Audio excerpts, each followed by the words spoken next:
नमस्कार, होमबिल टीवी भारत में स्वागत।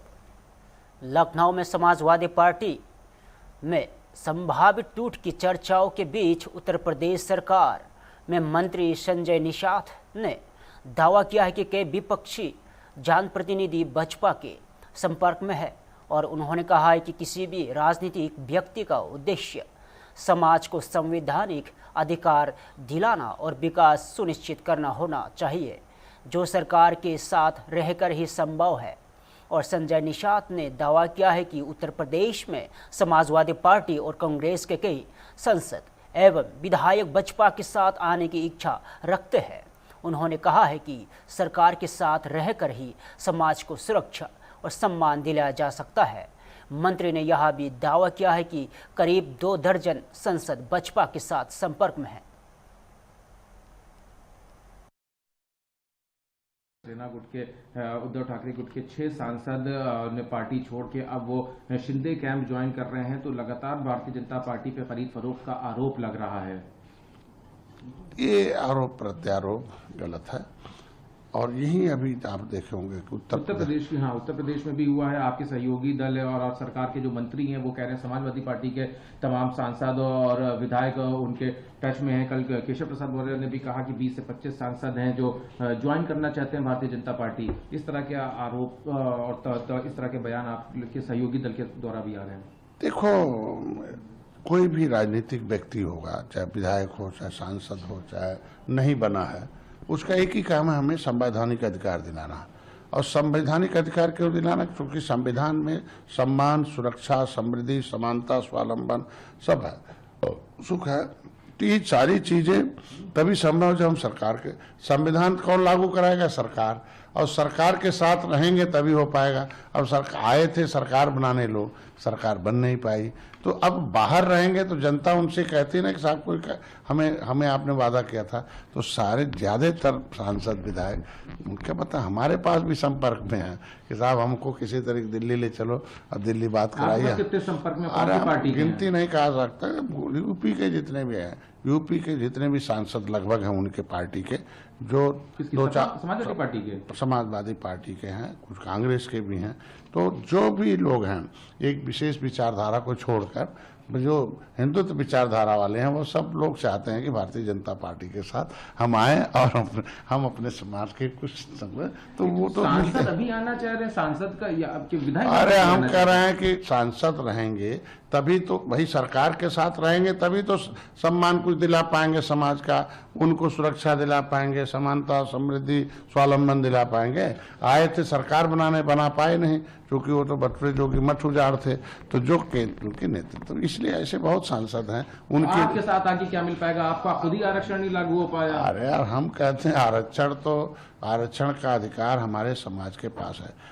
पहली बार है कि जो आपका आरक्षण का नाम ले रहे हो, तो वो उसके लिए पहली बार है कि हमारी सरकार पहल कर रही है। पिछली सरकारें ने तो किस तरीके से पहल की तो आप समझ सकते हो। आरक्षण के लिए पहली बार 51 विधायकों ने द्वारा कहा गया तमाम सांसद हैं, लेकिन इसके ऊपर अभी शिवपाल यादव का भी बयान आया कि आप सब लोग जो इस तरह की बयानबाजी कर रहे हैं ये बेबुनियाद है, इसमें कोई सत्यता नहीं है। 2000 अभी बाई इलेक्शन में देखा गया कि जो सहयोगी दल थे, जो भाजपा के लोग थे, उनका प्रदर्शन अच्छा नहीं रहा, लोकसभा में अच्छा नहीं रहा। तो ये खाली ऐसे एक माहौल बना रहे हैं, बाकी सत्यता ऐसी इसमें नहीं है। समाजवादी पार्टी के वहीं कई नेताओं का कहना ये पार्टी है वो तो चाहती है कि, लेकिन जो उसके मेंबर्स होते हैं वो तो यही चाहते हैं ना कि हम सरकार के साथ रहें। तो विपक्ष सरकार बना नहीं पाया, सरकार जिसकी बनेगी उसके साथ तो रहेंगे ना। तो उनके लोग संपर्क में तो रहेंगे ना कि सरकार के साथ रहेंगे तो समस्या हमारा अगला राजनीतिक हमारा जो कैरियर अच्छा रहेगा, समाज को कुछ करा पाएंगे, तभी तो है समाज को करा पाएंगे। तो कितने सांसद हैं समाजवादी पार्टी के? हमको लगता है हिंदू विचारधारा के जितने भी सांसद हैं समाजवादी और कांग्रेस में, वो सभी लोग, कांग्रेस के भी, हाँ कांग्रेस उत्तर प्रदेश के सभी लोगों के लोग मिलते रहते हैं कि साहब मौका दिलाइए और दिल्ली में बात कराइए। हिंदू विचारधारा की आपने बात करी, तो लगभग ये डेफिनेटिव एक नंबर तो होगा। आप खुद टीचर हैं, बताते हैं, तो गिनती में तो आप बता सकते हैं? बारी बारी आते रहते हैं तो बारी बारी आएंगे, आप तो एक बार तो आएंगे। आप तो क्लास लेते हैं, आप पढ़ाते हैं, तो आप तो बता सकते हैं कितने सांसद होंगे, संख्या भले लमसम में? अरे हमको लगता है 2 दर्जन से कम थोड़ी होंगे आज के दिन। 2 दर्जन समाजवादी पार्टी और कांग्रेस के सांसद संजय निषाद के साथ शामिल होना चाह रहे हैं। क्यों? अरे भाई वो जानते हैं गृह मंत्री से अच्छे संबंध हैं, राष्ट्रीय अध्यक्ष से अच्छे संबंध है, अभी जो है नितिन से योगी जी से अच्छे संबंध है, सहयोगी दल हैं। और आज के दिन में सबसे पसंदीदा पार्टी निषाद पार्टी है, जो लोग इधर उधर आने जाने वाले हैं। और डॉक्टर संजय जिसके साथ रहते हैं तटस्थ रहते हैं, तो और बाकी लोग बयान तो नहीं है, वो तो आने जाने वाले लोग हैं, लेकिन हम तो उनके साथ तटस्थ रहने वाले हैं, कभी जाने वाले नहीं हैं, तो इसीलिए वो हमारे। उत्तर प्रदेश के आजमगढ़ में उत्तर प्रदेश सरकार के मंत्री ओपी राजभर ने समाजवादी पार्टी पर तीखा हमला बोला है। उन्होंने कहा है कि राम गोपाल यादव द्वारा केंद्रीय गृह मंत्री अमित शाह को दिए गए पत्र में कई मामलों का विस्तृत उल्लेख किया गया है। ओपी राजभर ने आरोप लगाया है कि गोमती रिवर फ्रंट मामले में समाजवादी पार्टी के नई वरिष्ठ नेताओं और उनके परिजनों के नाम जुड़े हुए हैं। उन्होंने दावा किया है कि अपने बचाव के लिए यहां सूची जारी की गई है। राजभर ने इस बयान के बाद प्रदेश की राजनीति में बयानबाजी तेज हो गई है। 6 बागी सांसद शिवसेना में शामिल हो जा रहे हैं, क्या कहना चाहेंगे इस पे आप? कि लोग अपने अपने स्वार्थ के चक्कर में हर व्यक्ति सत्ता के साथ रहना चाहता है। इसकी वजह से लोग चाहे टीएमसी के सांसद टूटे हों, चाहे शिवसेना के हों, ये उसी का एक अंग है। आपने एक दावा भी किया है कि उत्तर प्रदेश के मंत्री ओम प्रकाश राज ने समाजवादी पार्टी को संभावित मतभेद की संकेत दिया। उन्होंने दावा किया है कि वरिष्ठ नेता राम गोपाल यादव और केंद्रीय गृह मंत्री अमित शाह के लिखित कथित तौर पर पत्र की क्या संकेत है, क्या कहना चाहेंगे? देखिए, जो माननीय राम गोपाल जी ने पत्र दिया है केंद्रीय गृह मंत्री माननीय अमित शाह जी को, उस पत्र में विस्तृत जिक्र है। क्योंकि ये लोग सीबीआई ने एफआईआर किया है गायत्री प्रजापति और अखिलेश यादव जी के नाम से, तो गायत्री जेल में है, अखिलेश यादव जी बाहर हैं। गोमती रिवर फ्रंट के मामले में राम गोपाल जी का भी बेटा है, शिवपाल जी हैं, उनके बेटे हैं, तमाम उनके परिवार के लोग उसमें इन्वॉल्व हैं। तो जिसको लेकर के समाजवादी पार्टी ने अपने जान बचाने के लिए वो सूची जारी किया है।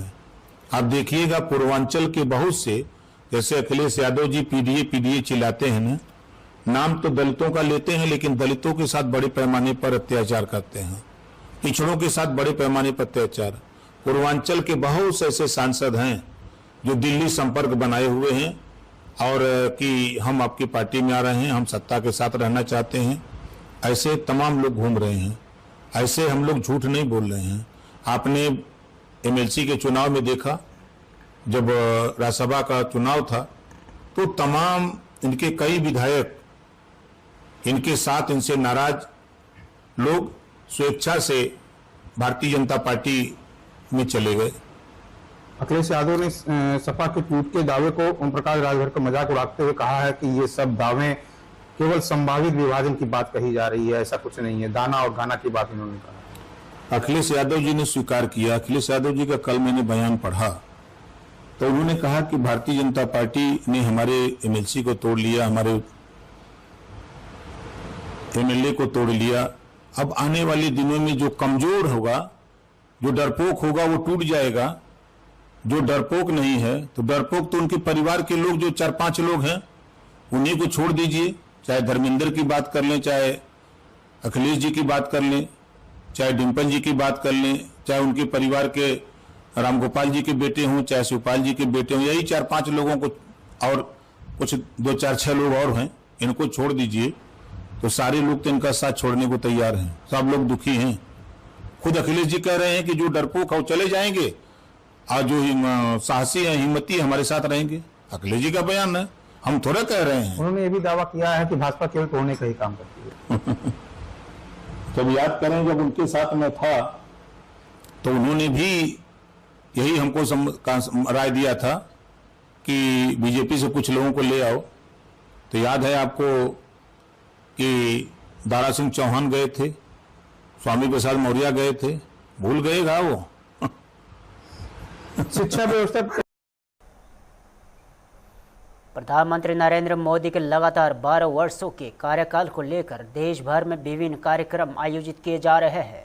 इसी क्रम में जामनगर में गुजरात सरकार के मंत्री रिवाबा जडेजा ने प्रधानमंत्री मोदी के नेतृत्व की सराहना करते हुए कहा है कि विकास, विश्वास और जन कल्याण के माध्यम से उन्होंने देश में एक नया कीर्तिमान स्थापित किया है। रिवाबा जडेजा ने कहा है कि प्रधानमंत्री मोदी की प्रेरणा से योग को वैश्विक पहचान मिली है और अंतर्राष्ट्रीय योग दिवस आज एक जन आंदोलन बन चुका है और 21 जून को होने वाले योग दिवस से पहले गुजरात के 12 जिलों में अलग अलग थीम पर योग कार्यक्रम आयोजित किए जा रहे हैं और जामनगर में भी लोगों ने उत्साह के साथ योग अभ्यास कर स्वस्थ जीवन का संदेश दिया। आदरणीय प्रधानमंत्री श्री नरेंद्र भाई मोदी जी ने जो राष्ट्रीय कीर्तिमान अंकित किया है, सर्वप्रथम तो मैं इनको पूरे हृदय से धन्यवाद करना चाहूंगी और साथ ही साथ 21 जून यानी कि अंतर्राष्ट्रीय योग दिवस जो हमारे आदरणीय प्रधानमंत्री श्री की चेतना से पूरे विश्व में कहीं मनाया जाने वाला है, तो उसकी पूर्व संध्या में आज गुजरात राज्य योग बोर्ड एवं जिला प्रशासन तंत्र के माध्यम से 12 जिलों में अलग अलग थीम के साथ योग दिवस मनाया जा रहा है, जिसमें जामनगर जिले की थीम एक योग दिन पूरे सैनिकों के साथ। तो इस थीम के आधार के ऊपर डिफेंस सर्विसेज की हमारी जो तीनों विंग्स हैं, एयरफोर्स, नेवी और आर्मी, साथ ही साथ पुलिस डिपार्टमेंट के जितने भी हमारे जवान हैं, उन सभी जवानों के साथ आज हमने योग किया। और मैं पुनः जामनगर जिला के वहीवटी तंत्र को और गुजरात राज्य के योग मंडल को पूरे हृदय से अभिनंदित करना चाहूंगी, आभार व्यक्त करना चाहूंगी। और योग का मतलब ही शरीर और मन का जुड़ाव है और कहीं ना कहीं हमारे आदरणीय प्रधानमंत्री श्री ने ये खुद चरितार्थ करके पूरे विश्व को मार्गदर्शित किया है, प्रेरित किया है। तो मैं सभी जामनगर की टीम की तरफ से आदरणीय प्रधानमंत्री श्री को पूर्ण हृदय से अभिनंदित करना चाहूंगी और आने वाले समय में विकसित गुजरात से विकसित भारत की परिकल्पना में हम सभी साथ मिलकर, चाहे योग की बात हो, चाहे आयुर्वेदिक की बात हो, चाहे स्वदेशी की बात हो, उस नींव को मजबूताई से आगे बढ़ाए, ऐसी अभ्यर्थना। जम्मू कश्मीर के गंदरबाल में मुख्यमंत्री उमर अब्दुल्ला ने आगामी खीर भवानी मेले की तैयारियों का जायजा लिया और उन्होंने कहा कि 22 जून को आयोजित होने वाले इस पावन मेले में देश दुनिया से बड़ी संख्या में श्रद्धालु माता खीर भवानी के दर्शन और आशीर्वाद लेने पहुंचेंगे। और मुख्यमंत्री ने बताया कि स्थानीय विधायक होने के नाते उन्होंने तैयारियों की समीक्षा की है और श्रद्धालुओं तथा पुजारियों से बातचीत कर उनकी आवश्यकताओं की जानकारी ली। उन्होंने आश्वासन दिया है कि मेले से पहले सभी जरूरी व्यवस्थाएं पूरी कर ली जाएगी ताकि श्रद्धालुओं को किसी प्रकार की असुविधा न हो। हाँ, 22 तारीख को मेला खीर भवानी का शुभ मौका है, दिन है। मुल्क भर से नहीं, दुनिया के मुख्तलिफ कोनों से माता के दर्शन और माता का आशीर्वाद लेने के लिए लोग यहाँ पे जमा होंगे। मैं यहाँ वज़ीर जम्मू कश्मीर के वज़ीर आला की सूरत में, लेकिन उससे ज़्यादा यहाँ के एमएलए की हैसियत से देखने आया हूँ कि इंतज़ाम कैसे हैं, क्या तैयारी की जा रही है और क्या करना बाकी है। यहाँ जो पुजारी हैं और बाकी हैं, उनसे बात करके 2-3 चीज़ों के हवाले से इन्होंने बात की और कोशिश की जाएगी कि 22 तारीख मेला लगने से पहले इन चीज़ों को हम मुकम्मल करें। सर, अमरनाथ यात्रा शुरू होने वाली है, तो इंतजाम किस तरह के? उसकी भी उसका अमरनाथ यात्रा और यहाँ में फ़र्क है।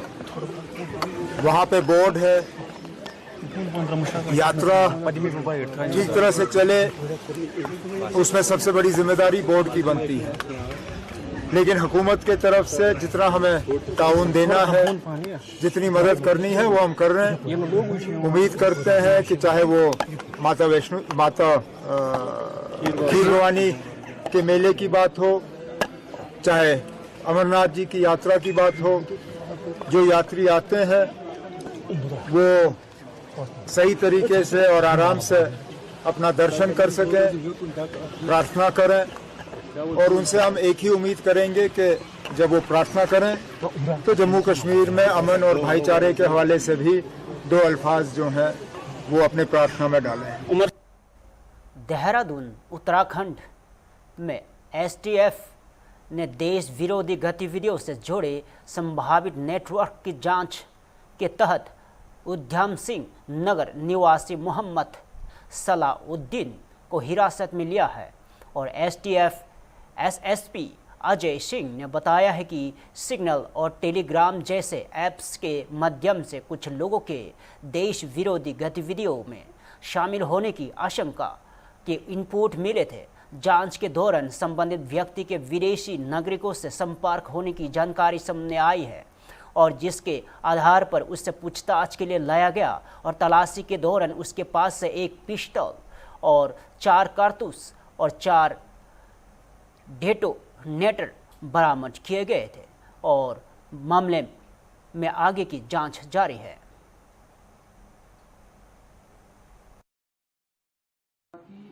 जांच में किस प्रकार के सबूत, किस आधार पर सबूत मिले? देखिए, विगत कुछ दिनों से इनपुट प्राप्त हो रहे थे कि सोशल मीडिया, खासकर सिग्नल, टेलीग्राम ऐसे ऐप्स के माध्यम से देश विरोधी गतिविधियों में कुछ लोग लिप्त होने की संभावना है और उनका फोकस एरिया बताया गया कि उधम सिंह नगर से वो एक्टिवेटेड है। इसके आधार पर एक स्पेशल टीम जो हमारी साइबर पेट्रोलिंग का काम करती है उनको लगाया गया था और जो गोपनीय इनपुट उनकी पेट्रोलिंग द्वारा पता चला कि एक व्यक्ति सलाउद्दीन है जो लगातार विभिन्न जो है टेलीग्राम के ग्रुप्स और सिग्नल के ग्रुप्स पर लोगों से जुड़ा, खासकर जो देश के बाहर जो बैठे हैं, खासकर पाकिस्तान और मलेशिया से कनेक्टेड है। इसके आधार पर उसको पूछताछ के लिए टीम द्वारा लाया गया था और पूछताछ उपरांत जब सारे फैक्ट्स को उसके फोन को चेक किया गया और जो डेटा रिकवर किया गया तो उससे पाया गया कि देश विरोधी गतिविधियों और उस तरह के आतंकवादी घटनाओं को लोगों को प्रेरित करने के लिए लगातार जो है ऐसे ग्रुप से जुड़ा हुआ था और उस देश में अन्य लोग से भी वो उसके प्रकार गोपनीय रूप से चैटिंग में था। खासकर उसके जो अन्य साथी थे उसके माध्यम से वह कोई ऐसी बड़ी प्लानिंग करने की फिराक में था। उसे सघन पूछताछ के बाद विभिन्न एजेंसियों को इन्वॉल्व किया गया। विभिन्न एजेंसियों से पूछताछ के बाद उसके द्वारा ऐसी प्रवृत्ति की गई कि उसके द्वारा ऐसा कोई एक्ट करने के लिए एक पिस्टल भी ली गई है। साथ ही साथ उसके पास 4 कारतूस भी बरामद हुए जो इंग्लिश पिस्टल बरामद हुई है, 4 डेटोनेटर भी बरामद हुए हैं और आगे भी वो AK-47 खरीदने के लिए इस तरह की बात आई उसके चैटिंग्स में कि वो प्रयासरत था कि जिससे कहीं ना कहीं वह किसी वारदात को अंजाम दे। खासकर देखा गया जो उसके लिंक में लोग थे उनको भी पूछताछ के लिए टीम लगी हुई है और प्राइमरी रूप से ऐसा लगता है कि वह गदरपुर में रहकर वहां पर इस तरह के जो टेलीग्राम ऐप है और सिग्नल ऐप है उसे देश विरोधी गतिविधियों में शामिल था। साथ ही साथ लोगों को प्रेरित करने के लिए, जिहाद के लिए लोगों को उकसा रहा था और किसी बड़ी वारदात के लिए लोगों को तैयार कर रहा था। सर, किन किन सोशल मीडिया प्लेटफॉर्म के जरिए ये युवाओं को? देखिए, इसमें खासकर जो सिग्नल ऐप का इस्तेमाल हुआ, टेलीग्राम का भी हुआ है, तो इस तरह के जो ऐप्स हैं इनकी डिटेल प्राप्त नहीं होती और खासकर इस तरह गोपनीय रूप से जो इंटरनल ग्रुप बनाए जाते हैं लिंक भेजकर, जिसका ट्रेस करना थोड़ा मुश्किल होता है। तो जब तक ये इनपुट प्राप्त हुआ था साइबर पेट्रोलिंग के माध्यम से ऐसे इनपुट प्राप्त हुए और खासकर जब उसके मोबाइल का जो है रिसर्च की गई तो मोबाइल में ऐसे बहुत सारे वीडियोज और ऐसे सारे हैं जो जिहादी, खासकर जो है जैसे मोहम्मद और अलकायदा जैसे वीडियोज को भी वो प्रोवोक करने के लिए जगह जगह उसको सर्कुलेट कर रहा था और कहीं ना कहीं ऐसा लगता है कि रेडिकल माइंड होने के बाद किसी बड़ी वारदात को अंजाम दे रहा था।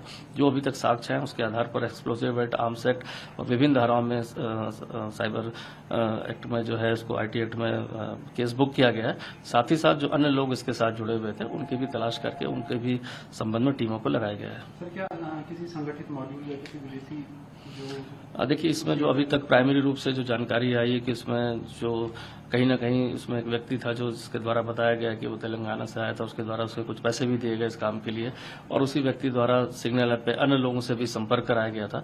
तो उस व्यक्ति के संबंध में जो भी पुख्ता जानकारी अभी मिली है हम उस पर काम कर रहे हैं और जिस व्यक्तियों को खासकर एक नाम और आया है जिसमें उत्तर प्रदेश के रामपुर से भी कनेक्शन बताया गया जिससे उसकी बात थी और जो मलेशिया के नंबरों से कॉन्टेक्ट था, तो कहीं ना कहीं जो प्राइमा फेसी बात निकल के आ रही है कि कहीं ना कहीं पाक बेस्ड जो हैंडलर थे वो कहीं ना कहीं मलेशिया नंबर से या वहाँ से इस मॉड्यूल को ऑपरेट कर रहे थे। चूंकि अभी प्राइमरी स्टेज है, बहुत ज़्यादा बताना भी उचित नहीं होगा, लेकिन हमारी टीमें इसमें काम कर रही हैं। आगे जो भी लिंक्स मिलेंगे उसे अन्य एजेंसीज के साथ भी शेयर किया जाएगा। फिलहाल के लिए इतना ही। ताज़ा खबरों को देखते रहे होम बुलेटिन टीवी भारत।